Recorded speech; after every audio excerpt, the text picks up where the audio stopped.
Happy New Year, everyone. I hope you all had an amazing New Year, and some of you guys aren't sick from all the partying that some of y'all probably did. But with the new year comes new opportunities, new job offers, new semesters to apply for, and oh yeah, new video games. Can this year live up to the standards as before? Well, with all my extensive research about the games that are coming out this month, I can say with confidence and my full chest, probably not, but let's talk about it. How y'all doing today? My name is Pooji, and this is a series I like to call Monthly Recap. What I'm going to be doing is I'm going to create a video for all the games that are actually worth getting in the month of January. I do all of this so you don't have to. You know, if you're lazy, all you got to do is watch this video.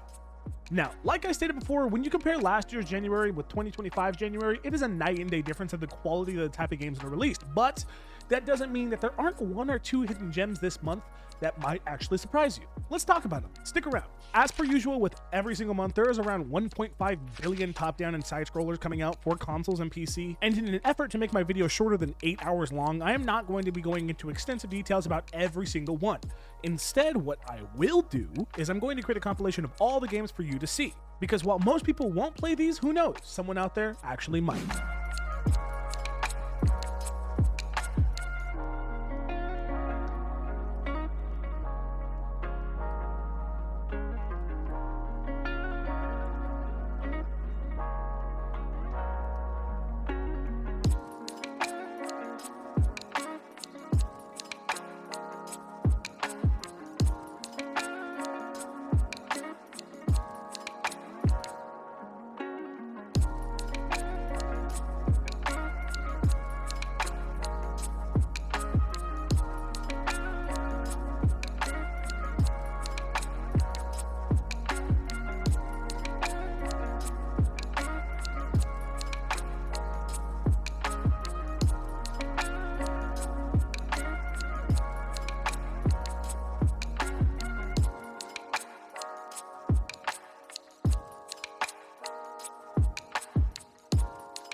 Surprisingly, some of the biggest named games that we are getting this month are actually games that some of you guys have heard of, and in all honesty, some of you guys have probably played them.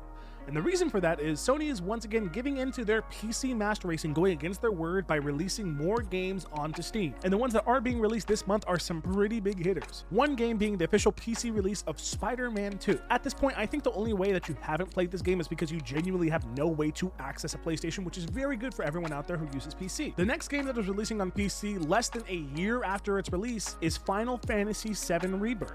I think without a doubt, this is the earliest a PlayStation exclusive has been announced to release on Steam. I think this is definitely the earliest one. While the game was very much a social and cultural success, I mean, it earned itself a Game of the Year nomination, of course it is, it was not a financial success, stated by Square Enix themselves. Not a lot of people bought this game. So naturally, a PC release to boost the sales a little bit was kind of inevitable, which I personally do think that Final Fantasy VII Rebirth did need, because in all honesty, it is a really good game.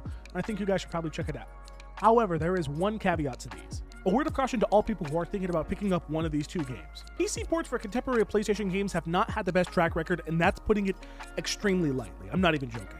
Most games that release on PC from Sony almost always need a few patches before they're actually at a stable point to even be able to be played at all. God of War 2018, Final Fantasy VII, Last of Us Remake, Uncharted, Horizon. I am not joking when I say it's pretty much every single game that they have ported over to PC has had a horrible PC release. So if you are going to pick up these games because you want to play them, give it a week and just wait to see the overall release of the game and see what it's like. Look at some reputable sites and look at some reviews.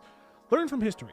Do not pick it up immediately. Now, the games in this section are kind of games that you should kind of keep an eye on. These are the games that slightly stand out from the crowd, but aren't on the level of some of the other games out there or some of the other games in this video. As to why they aren't, that can vary for a few reasons. Maybe the concept of the game doesn't match the price point that it's being presented for. With the plethora of amazing games that we got for $40 recently, it has kind of proved that most games out there probably don't deserve that $70 price point, and we are not paying $70 anymore for games that are mediocre. Another case would be that the game is releasing next to an industry giant and is probably about to get the Titanfall 2 treat. Or in a rare case that the game is just super niche. Whatever the case is, here are the games that you should probably keep an eye on. The first game that I think y'all should keep an eye on is Orcs Must Die Death Trap.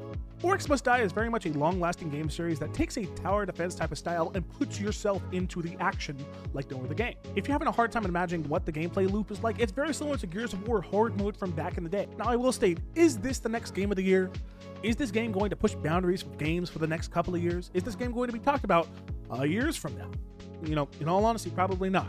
But the game very much does have a following and a fan base, and it's just some mindless fun that maybe you guys want to do with some of your friends. However, the reason why it's inside of the keep an eye on section is because there's literally no price point on this game. When I say no price point, I'm literally anywhere. The game releases in less than a month, and there is not even a price point. What's even worse is that this is a game that would very much benefit from being on Game Pass, and there is no info on that at all, which means that this game probably isn't coming out on Game Pass either, which is confusing seeing as how the last game in the series was on Game Pass. Who knows? Keep an eye on this one, look at the price, and if it's not too expensive and you think it's fun, go ahead and get it. But if anything, if it's more than $30, please do not buy this game. The next section is going to be the hidden gem section, and this is usually the one that has the most content inside of it, because this is the one that I do think is going to be the hidden gem of this month. This section of the video is going to be going over a game that I really do think probably isn't going to get the love that it deserves, but it may turn out to be one of the best experiences of January. And for this month, that title is 100% going to be going to Eternal Strands. Eternal Strands is an upcoming RPG made by Yellow Brick Games, an independent game studio that has developers from old school, emphasis on old school please, fan favorite games such as Assassin's Creed, Mass Effect, and Dragon Age. Eternal Strands is a third-person RPG that is a mix between Tears of the Kingdom, Immortals Phoenix Rising, and Shadow of the Colossus. Tears of the Kingdom with its abilities and creativity, Immortals Phoenix Rising with its art style, and Shadow of the Colossus with its world and gameplay loop. These are all very good games that have worked well in the past, and this game is just mashing them together. As stated before, the gameplay loop is very much just Shadow of the Colossus. They have certain sections that have minimal exploration, but venturing outside of that region is impossible unless you go to another section, aka semi-open world. I think the main draw that I had for this game is two main things. The first was the very beautiful art style that the game presents that is very similar to Immortal Phoenix Rising. Colorful worlds with a semi-realistic cartoon style that makes every single region just kind of pop, which is very much a breath of fresh air from the legion of great games that we usually do get. But the main thing that drew me was the combat within the game. The reason I say this game is very similar to Tears of the Kingdom is because the magic system within the game allows me to do the same level of creativity while using. I mean, just look at this clip of the developers freezing a Titan's arm to the nearest tower. It is a dynamic power that changes the entire world around you, which is really cool. Above all else, the game is only $50, which is really good. And what's even better is that the game will be released day one on Game Pass. And in a rare case where you're on the fence and you don't have Game Pass, the game is also releasing a demo prior to its release. So that way you can test it out and see if you actually enjoy it. So please, in this very dry month of games, please do not skip out on this game. Keep an eye on it, purchase it, play it on Game Pass. Who knows? It could be one of the most fun experiences of this month. Now, the moment you guys have all been waiting for. The best games of the month.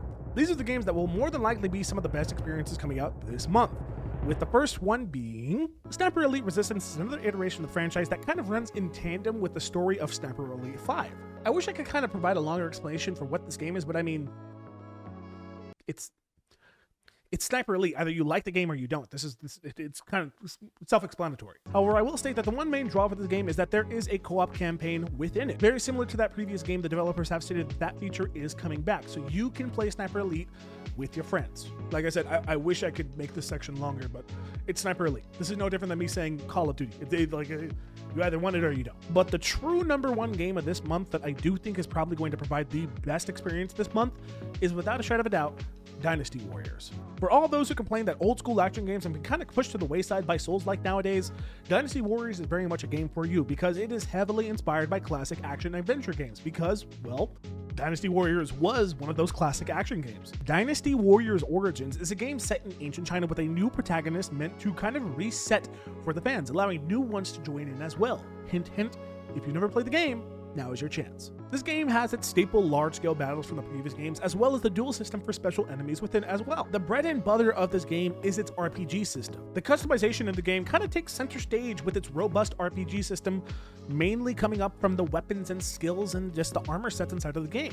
You can make certain alliances with officers throughout meaningful interactions, unlocking collaborative battlefield abilities that can alter how your playthrough is with other people, which means that how you have one battle can be completely different than one of your friends, which is very much a cool dynamic. All in all, if you want a brand new classic action adventure game, this game is for you. Right now, Dynasty Warrior Origins is set at around $70 price point. However, For those of you who are on the fence, the game actually has a demo out right now. That way y'all can check up on the game and see how it is and check it out for yourself to see if it is for you. But with all of that out of the way, those are some of the best games releasing this month. Let me know. What are you guys going to be picking up? Are you guys going to be skipping everything? Are you guys going to be playing Dynasty Warriors? You guys going to be playing the hidden gem that I talked about? I have been Poochie, and I'll talk to y'all later. Peace.